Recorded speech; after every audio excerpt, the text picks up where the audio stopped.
The name Florence Chadwick is probably not one that's familiar, but her story is one that's worth repeating. On the 4th of July, 1952, Chadwick stepped into the icy water on the coast of Catalina Island. Her goal? To be the first woman to swim the Catalina Channel, that 26-mile stretch from Catalina Island to the coast of California. The water was bitterly cold, and the fog was so dense she could barely see her hand in front of her face. 15 hours later, she's still swimming. At her side are boats carrying her mother, her coach, and riflemen prepared to fire shots at sharks who got too close. She was on her way to achieving her goal. But an hour later, she asked to be pulled from the water as she gave up this historic swim. When the fog lifted, she realized she was less than half a mile from the California shore. In an interview afterwards, Florence Chadwick said, "Look, I'm not excusing myself, but if I could have seen land, I know I could have made it." Now, this story has implications in so many arenas, but I use it here because of something I'm seeing in our work world. I've been around the productivity space for a long time. I remember when those first Apple IIes and those first PCs took their places on desktops. I remember how some of the first and most popular pieces of software were for productivity. They were programs designed to help you keep your calendar and your to-do list. Over the years, both hardware and software have gotten light years better. Mobile devices started to impact our lives. There was the Palm and then the BlackBerry. Cell phones became common. The prediction was, in the not-too-distant future, all mobile phones would be smartphones. Well, guess what?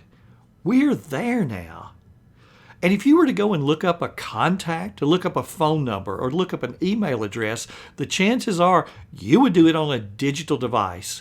Gone is the pencil and paper address book. Likewise, so many of us keep our calendars digitally. However, when it comes to to-do lists, I'm seeing something different. And isn't it always the keeping up with to-dos that's our problem? I'm seeing a trend in people embracing paper tools. They're rewriting to-do lists. They're oohing and ahhing over the neat new planner as if its blank pages are going to answer their overwhelmed. Don't be surprised if the person telling you about the wonders of the paper planner is also the person trying to sell you a paper planner. I hear it all the time. Well, I downloaded this app and I tried it a little. I just couldn't figure it out. What they lacked was a simple methodology for how to use the tool. And instead of investing just a little time in research, they gave up the ghost and went back to paper.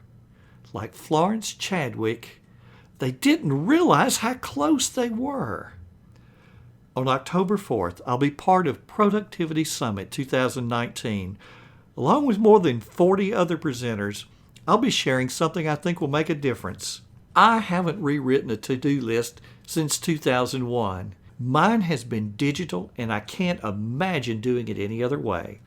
In my presentation, I'm going to share the 7 essentials for making a digital list work. You'll hear about the software I use. More importantly, you'll learn about the 7 must-have for choosing your own. By the way, 6 of those haven't changed since 2001. Productivity Summit is free. In the text of the blog post or in the show notes, depending on where you're listening to this podcast, you'll see a link where you can view all of the speakers and their topics. You'll also see a link where you can register for free. I'm going to be live, as will the other speakers, during this 2-day event. And yes, that does make me just a little bit nervous. It also means that there's going to be a live question and answer, and you'll be able to comment in real time. I know that work schedules and various demands on your time will make being there for all the sessions impossible. In fact, attending them all wouldn't even be possible because 4 tracks will be running at the same time. You're going to have plenty of choices as to the speakers that you hear. In addition to being live, the sessions will all be recorded.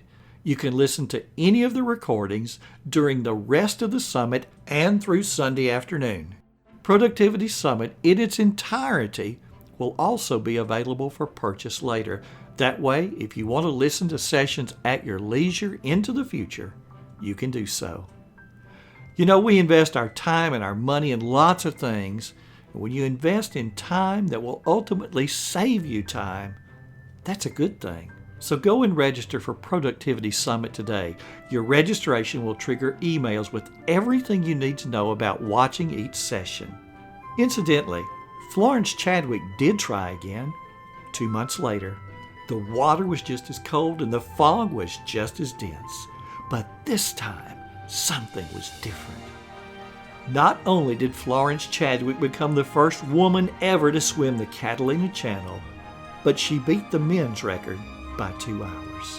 When it comes to digital productivity, how close have you been? On October the 4th, let's lift the fog. Let's let you see where you could be and let you reach your goal. This has been Frank Buck. Thanks for listening. Now go and have the time of your life.